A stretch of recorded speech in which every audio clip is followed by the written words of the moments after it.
We'll be right back.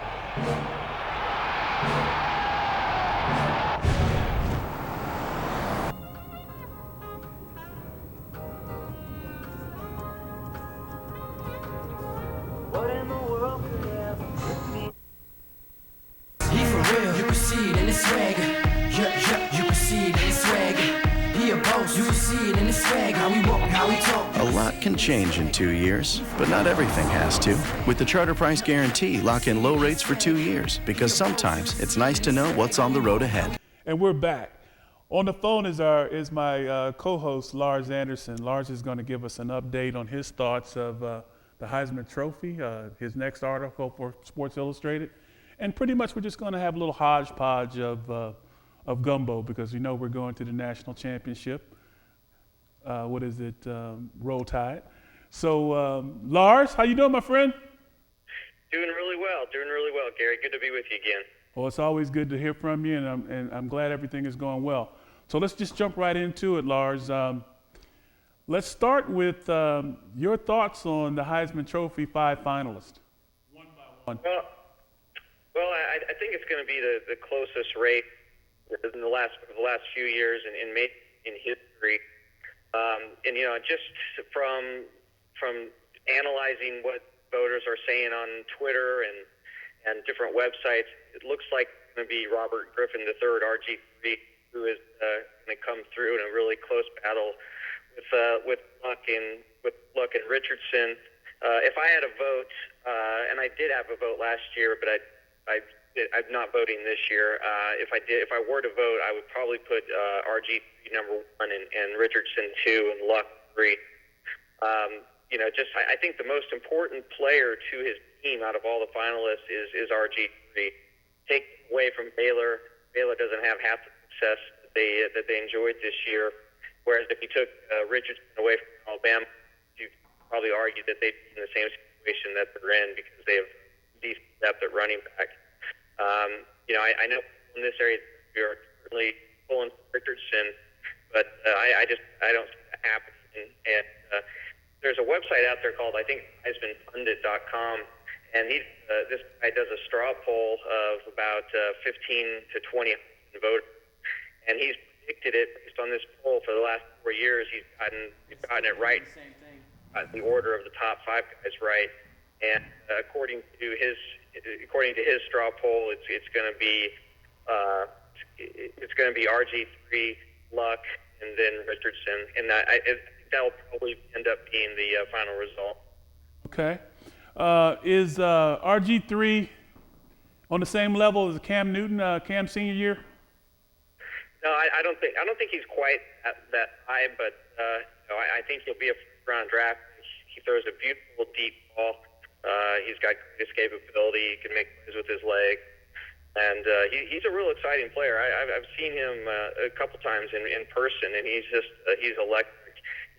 Somewhat injury prone, which I know will send up a red flag to scout. But I think he'll be a high first-round pick, and I'm sure he'll make the team very happy. Okay. Luck. Let's talk about Luck a little bit. Yeah, Luck is, he was a finalist last year, and he was certainly the leading candidate going into this year. But he hasn't had that sort of Heisman moment that RG3 had against Oklahoma, throwing that 37-yard touchdown pass with 8 seconds left to Sooners. And even Richardson with that sort of signature run against Auburn when he went over 200 yards in the Iron Bowl. Even though he didn't score a touchdown on that run, he put something like 8 tackles. And Luck, in big games, he's just been average. He hasn't been spectacular. And so, I think he's going to come up a little bit short in the voting. But he'll certainly carry the West Coast. The people around there, just again, based on what I've been seeing on Twitter, West Coast voters are going to put Luck 1 and probably Griffin 2 and Richardson 3. Well, I tell you, on Andrew Luck, is it Andrew Luck? Is that his name? Yeah. Well, I got to admire this guy, because he had an opportunity last year to come out and be a top round draft pick, and he chose to stay in school. So that tells me he's not a selfish guy, and I mean, he bypassed the money for a year. Do you think he'll be a high-round draft choice this year? Oh, yeah. He's considered to be the best NFL prospect at quarterback, John Elway, back in 3. So he'll definitely go first, and it looks like the Colts are going to have that first pick.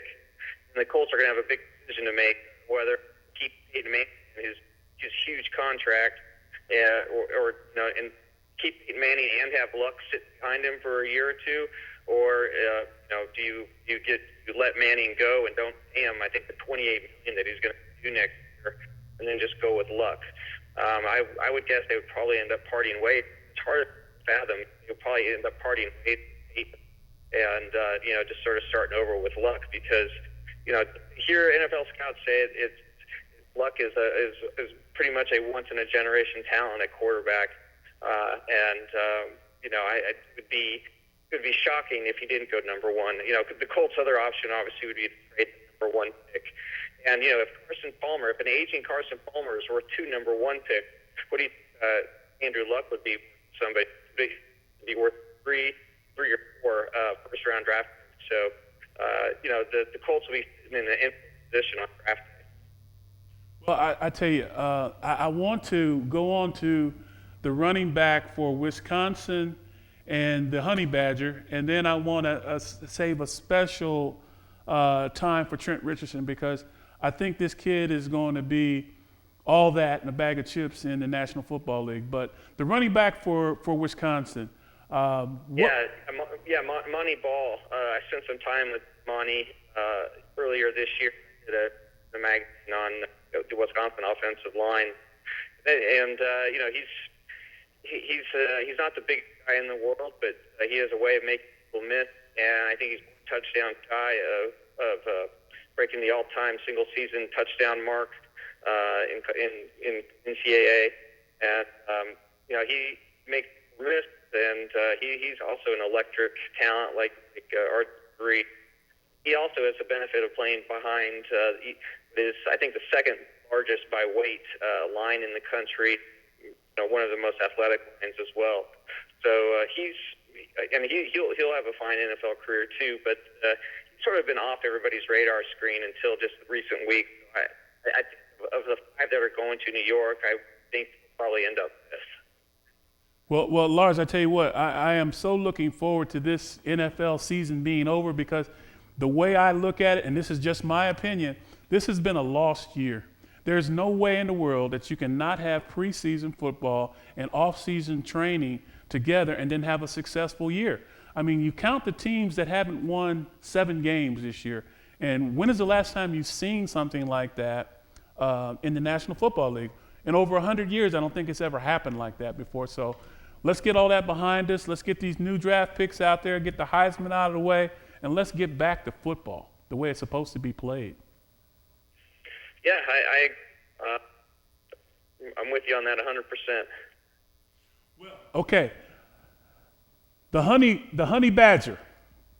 This guy, I don't know what to say about him. I mean, he's all over the field. He's a defensive back. He's a punt returner. He's a kick returner. He can do it all. Can he do the same thing on the next level? And what are his chances of being a Heisman winner? He's a long shot. He'll be one of the favorites going into next year. You got to remember that he was one of I think 3 players suspended for a game. It was the Auburn game earlier this year when they were allegedly busted with synthetic marijuana, and so he missed a game there. There was another game that he didn't even have a single tackle or a single unassisted tackle.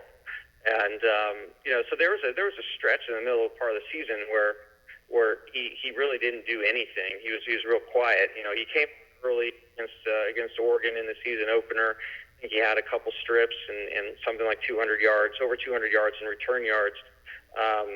And then he's obviously come on really late, having that spectacular punt return against Arkansas, and then another few great returns in the SEC championship game against Georgia. But he doesn't have the body of work over the full season that the other candidates do. But I think next year he'll definitely be a front runner right out of the gate. And how his game translates on the level, I'm not sure. He's I've spent some time with him too, and he's pretty slightly built, and he's not that big of a guy. I mean, he'd be 5'9", 5'10" tops. I don't know if he'd even be big enough to be a full-time corner, but he's spectacular on the punt returns, and he's just a great college player.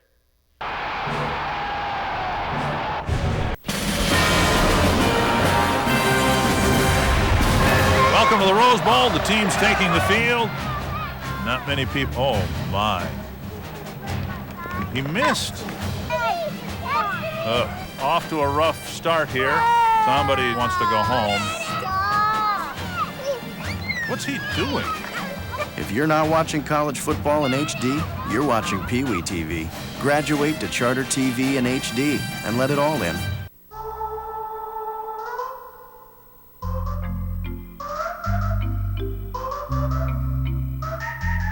You order a comedy. When it arrives, you're in the mood for a drama.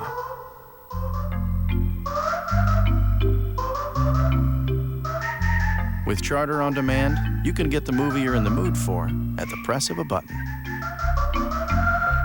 Today we have the honor and pleasure of talking to one of the most prolific running backs in college football history, two-time Heisman Trophy winner, Archie Griffin.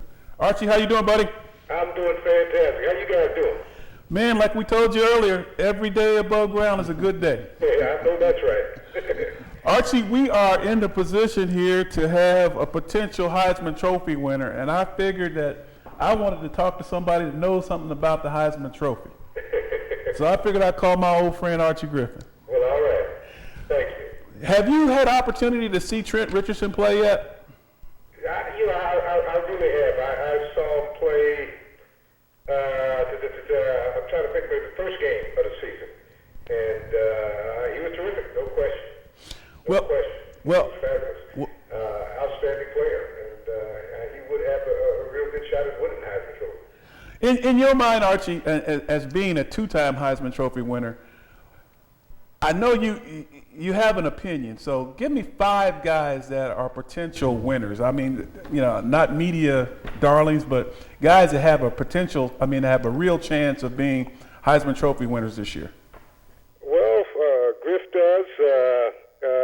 You certainly have the quarterback at Boise State. Certainly, I mentioned Rich Richardson. He certainly has a great shot. I mean, he's a phenomenal runner and a powerful runner at that. And also, you've got the quarterback at Stanford, Andrew Luck, who everybody's touting to be one of the best quarterbacks to ever play the game. So I mean, there's a lot of them out there, and it's going to be interesting to see who wins the award. I mean, Case Keenum certainly has continued to have a great year with what he's doing at the quarterback position too. So there's a tremendous number of young men out there that can win it, and I think it's still up in the air, to tell you the truth. Archie, Lionel James here. The Heisman Trophy, to win that is kind of a campaign, because you got to go through a whole season and have a great year. But now, when you start out campaigning, you really start early. The first game you played at Ohio State, you rushed for 239 yards. That's your freshman year. Now, how does that campaign start? Well, you know what? At that time, the Heisman Trophy wasn't even a thought of mine.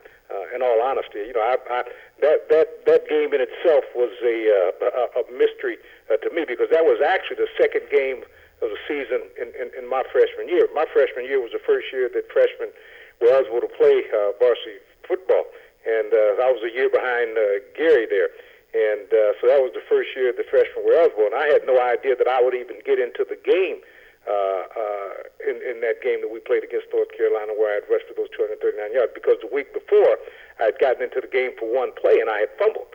and that was at the end of the game. So I never thought that I'd ever get another chance. Matter of fact, the night before the North Carolina game, I didn't even go to the hotel with the team.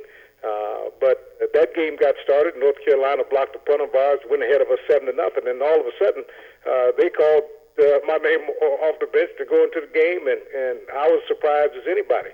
And went in there in a daze the whole time, and all I can tell you is that my number was being called, and I was running with the ball. Good things were happening. That's all I could really tell you. But it was a tremendous moment for me. But it really didn't make me think about Heisman Trophy or anything like that. I was still thinking about the opportunity to play and getting a chance to get out on the field for Ohio State and being the best player that I could possibly be, and trying to help Ohio State win a championship. I mean, that's really what it was all about. But I was really pleased with the fact that I got that opportunity in that North Carolina game. I count it as a miracle because the night before that game, when the varsity players were at the hotel and we as freshmen reserves were in our dormitory, when I prayed that night, I asked the good Lord up above to give me a chance to play, and when he gave me a chance to help me play to the best of my ability, and he did that for me, and as you can imagine, I'm very, very thankful for it. Well, we're all thankful too, Archie. I had a quick question though. Okay. What did Coach Hayes say to you when you fumbled that ball? You know what? I took the furthest point away from him that I possibly could when I didn't want to get anywhere near them because they used to tell me stories about Coach Hayes